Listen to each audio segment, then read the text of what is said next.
Keynote address by His Excellency Nikol Pashinyan, Prime Minister of the Republic of Armenia. Շնորհակալ եմ շատ Ֆրանսիայի Հանրապետության մեծարգո նախագահ պարոն Էմանուել Մակրոն, Հայաստանի Հանրապետության մեծարգո նախագահ, հարգելի գործընկերներ, ուրախ եմ այս առիթի համար եւ շնորհակալ եմ ձեր ներկայության համար։ Ես ուզում եմ ձեզ ներկայացնել, թե ինչ է տեղի ունեցել Հայաստանի Հանրապետության հետ վերջին տարիների ընթացքում, եթե կարող ենք ասել Երևանյան երկխոսություն համաժողովի գոյության ընթացքում։ Տեղի է ունեցել շատ կարևոր եւ էական մի բան, որը կարող է նույնիսկ անհավանական թվալ։ Մենք հիմա ունենք բոլորովին այլ աշխարհագրական դիրք, քան ունեցել ենք ընդամենը մի քանի տարի առաջ։ Ընդ որում ես ուզում եմ ասել, որ հասկանալիորեն Հայաստանի Հանրապետությունը այն նույն տեղում է, որտեղ եւ եղել է նախկինում։ Հենց սրանում է ամբողջ իմաստը եւ նրբությունը, որ գտնվելով միևնույն տեղում, մենք հիմա ունենք բոլորովին ուրիշ աշխարհագրական դիրք, քան ունեցել ենք նախկինում։ Բայց որպեսզի այսօրվա աշխարհագրական դիրքը ես ճշգրիտ ձեզ նկարագրեմ, ուզում եմ խոսել, թե նախկինում ինչպիսին էր միջին վիճակագրական ընկալումը աշխարհագրական դիրքի մասին, որը իդեպ տարածված էր թե մեզանում, թե մեր մասին արտերկրյա պատկերացումների մեջ։ Նախկինում արձանագրվում էր, որ Հայաստանի Հանրապետությունը ունի շատ բարդ եւ խնդրահարույց աշխարհագրական դիրք, որովհետեւ գտնվում է խնդրահարույց տարածաշրջանում, ունենալով խնդրահարույց հարևանություն եւ հետեւաբար այդ հարևանությունից բխող գոյաբանական ռիսկեր։ Եվ թերևս այս ընկալումներ, որը իմիջիայլոց, որի ծագումնաբանության մասին դեռ պետք է խոսել եւ մտածել, այս ընկալումներ, որ առաջնորդում էր մեր պետությունը, մեր գիտակցությունը, մեր բոլոր գործողությունները, որոշումները, ընկալումները մեր եւ աշխարհի մասին։ Այսօր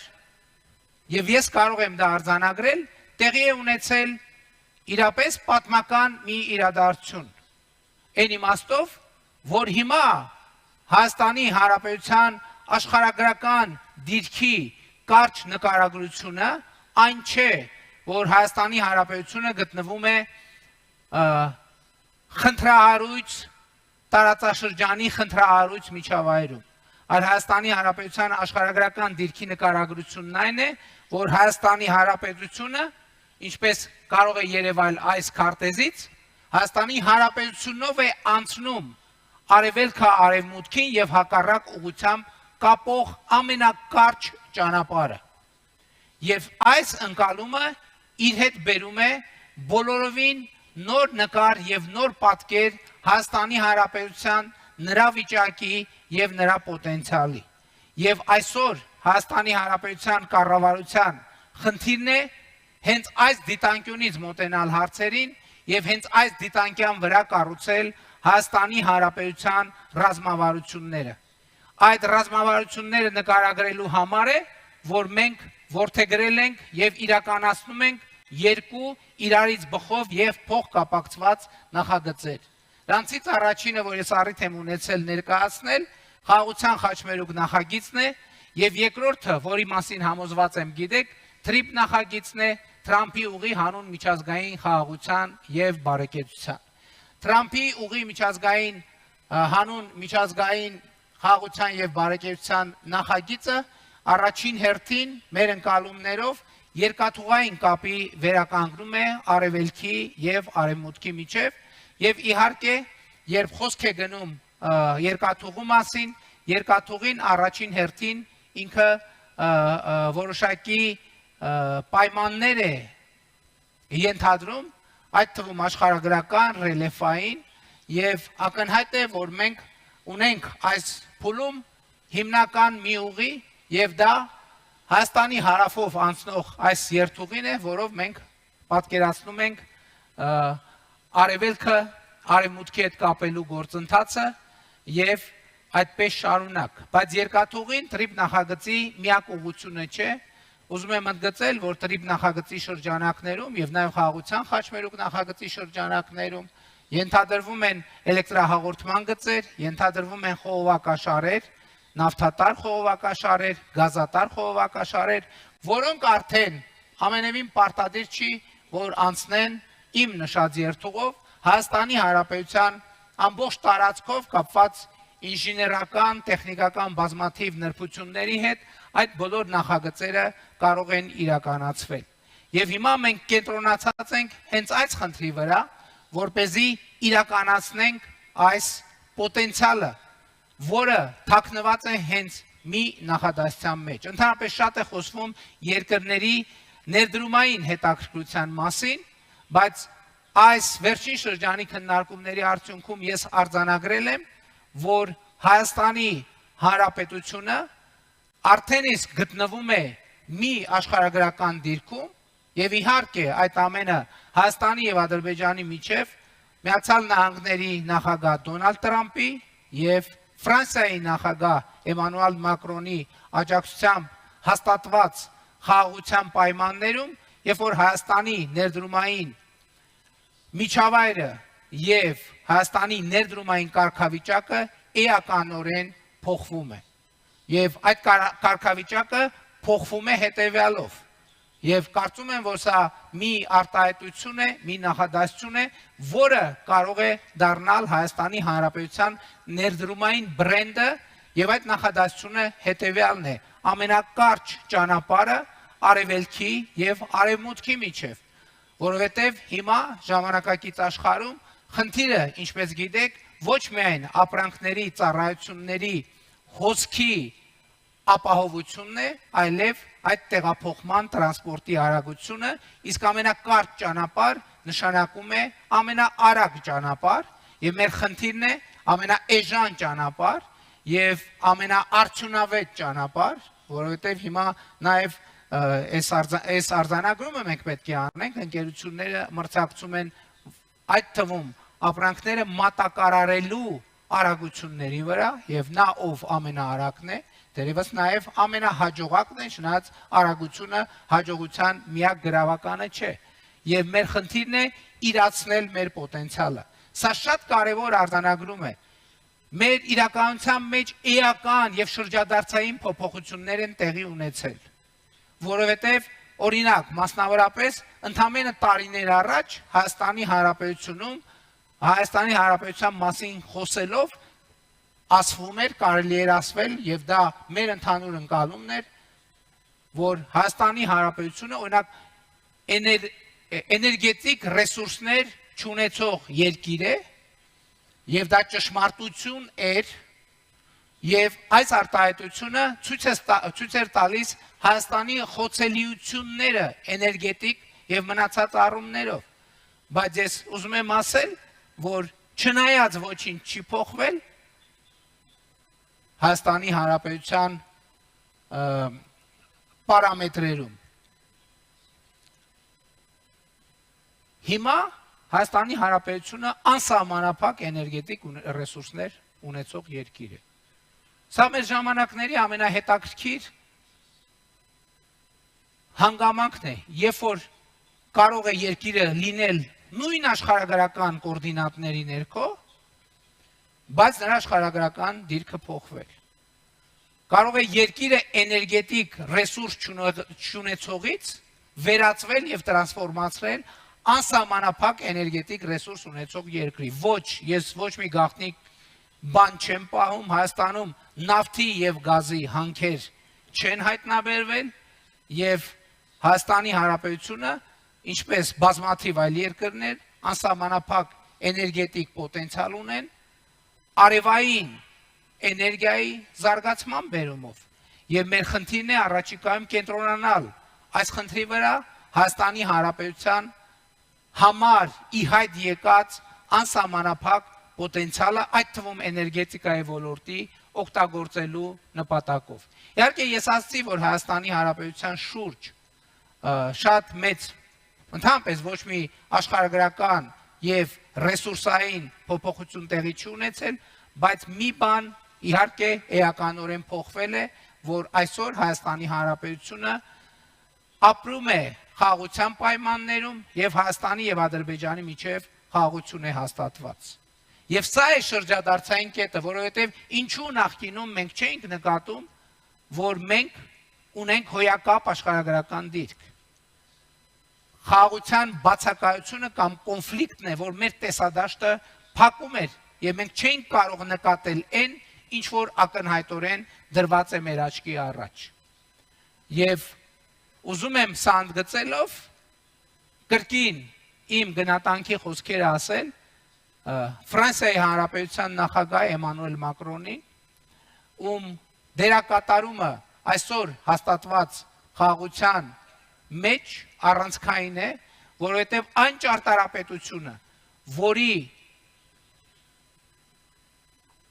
ներկայության մասին մենք խոսում ենք այսօր, ի վերջո արձանագրվել է 2022 թվականի հոկտեմբերի 6-ին Պրահայում նախագահ Մակրոնի եւ Եվրամիության խորհրդի նախագահ Շարլ Միշելի նախաձեռնած քառակողմ հանդիպման արդյունքներով, երբ Հայաստանը եւ Ադրբեջանը միմյանց տարածքային ամբողջականությունը ըստ էության ճանաչել են Ալմաթայի հռչակագրի հիման վրա, փոխադարձաբար ճանաչելով միմյանց տարածքային ամբողջականությունը եւ ինքնիշխանությունը եւ համաձայնվելով, որ Ալմաթայի հռչակագիրը կդրվի երկու երկրների սահմանազատման հիմքում։ Սա շրջադարձային կետ է եւ այս շրջադարձային կետում նախագահ Մակրոնի անձնական ներդրումը դժվար է պարզապես գերագնահատել։ Եվ հարգելի ներկաներ, հարգելի գործընկերներ, իմ եզրակացությունը այս ամեն ինչից, կոնկրետ Հայաստանի Հանրապետության օրինակով հետևյալն է, որ թվում է թե ֆիզիկական կամ տեսանելի կամ աչքի առաջ գտնվող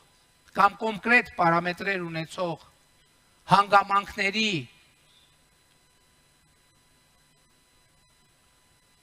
փոփոխությամբ մենք կարող ենք հասնել շատ ավելի մեծ փոփոխությունների, քան ի սկզբանե կարող ենք մտածել։ Եվ այսօր ես ուրախությամբ եմ արձանագրում, որ այս ամեն ինչի բերումով Հայաստանի Հանրապետությունը գոյատևման օրակարգը փոխարինել է զարգացման օրակարգով, որովհետև այն ինչ նախկինում մեզ համար համարվում էր գոյաբանական սպառնալիք, մենք այսօր գտնվում ենք այդ սպառնալիքը, նկատի ունեմ աշխարհագրական դիրքը, բացառիկ առավելության վերածելու ճանապարհին, երբ որ Հայաստանի Հանրապետությունը գրավիչ է ներդրումների համար, այսօր իմիջիայլոց Եվրոպական միությունը ընդունեց հայտարարություն, որով միջազգային ներդրողներին կոչ է անում ներդրումներ անել Հայաստանի Հանրապետությունում։ Եվ սա կարևոր արձանագրում է այն բանի, որ խաղաղությունը Հայաստանի Հանրապետությունում ոչ միայն հաստատված է, այլև ունի միջազգային վստահելիություն եւ միջազգային ինստիտուտները ներդրողներին հրավիրում են Հայաստանի Հանրապետություն այդ ներդրումները իրականացնելու եւ այդ ներդրումները արդեն իսկ ընթացքի մեջ են։ Եվ հետեւաբար մեր օրինակը կարծում եմ շատ կարևոր օրինակ է, թե ինչպես երկիրը առանց նոր հանքեր բացահայտելու կարող է զրո էներգետիկ ռեսուրսով երկրից վերածվել անսահմանափակ էներգետիկ ռեսուրսներ ունեցող երկրի, ինչպես կարող է երկիրը հուսահատ աշխարհագրական դիրքը փոխարինել հուսավառ աշխարհագրական դիրքով, որը ըստ էության առանցքային նշանակություն կունենա երկրի կայունության, խաղաղության, զարգացման եւ անվտանգության համար, որովհետեւ այստեղ կարեւոր է շատ նաեւ անվտանգության գործոնը, այն նախագիծը, որը մենք ներկայացնում ենք եւ որի մասին ես խոսում եմ, հյուսիս, հարավ, արևելք, արևմուտք, հուսալի ճանապարհ դառնալը, այդ թվում անվտանգության հուսալի գործոն է, որովհետեւ երբ որ մենք կդառնանք եւ մենք այսօր արդեն դառնում ենք այդպիսի երկիր, որը իր տարածաշրջանում, իր միջավայրում, իր հարևանության հետ, որովհետեւ սա էլ է շատ կարեւոր, որովհետեւ ասել, որ Հայաստանի Հանրապետությունում է անցնում արևելք, արևմուտք, ամենակարճ ճանապարհը, այդ նշանակում է ասել, որ Ադրբեջանով է անցնում արևելք, արևմուտք ամենակարճ ճանապարհը, Թուրքիայով է անցնում արևելք, արևմուտք ամենակարճ ճանապարհը, որովհետև չի կարող արևելք եւ արևմուտք ամենակարճ ճանապարհը անցնել Հայաստանով, բայց չանցնել Ադրբեջանով,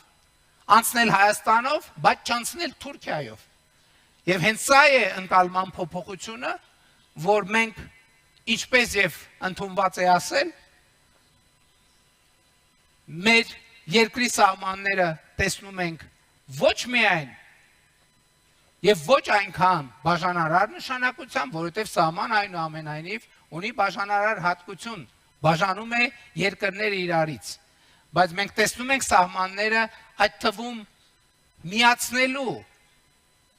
համախմբելու հատկությամբ, երբ մեր տարածաշրջանի երկրները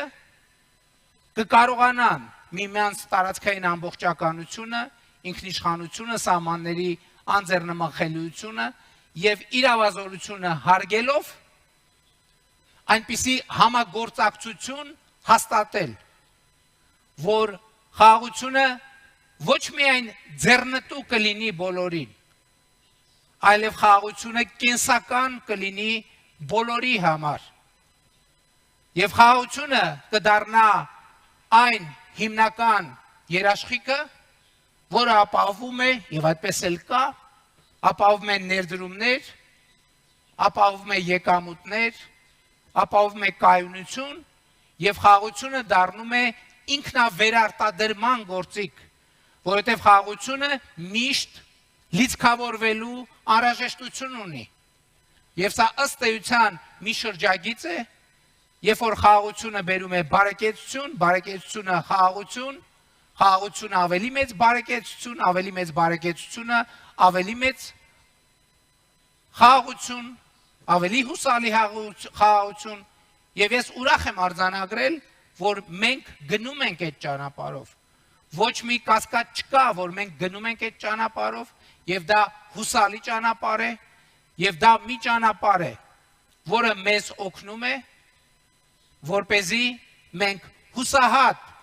աշխարհագրական դիրքից տեղափոխվենք դեպի հուսալի աշխարհագրական դիրք, աննպաստ աշխարհագրական դիրքից շարժվենք դեպի նպաստավոր աշխարհագրական դիրք եւ միջազգային ու տարածաշրջանային մեկուսացումից տեղափոխվենք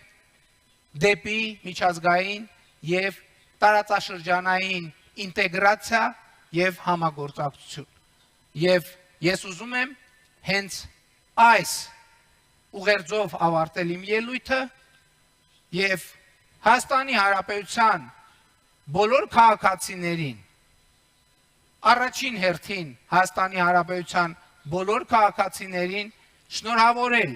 Հայաստանի Հանրապետության աշխարհագրական դիրքի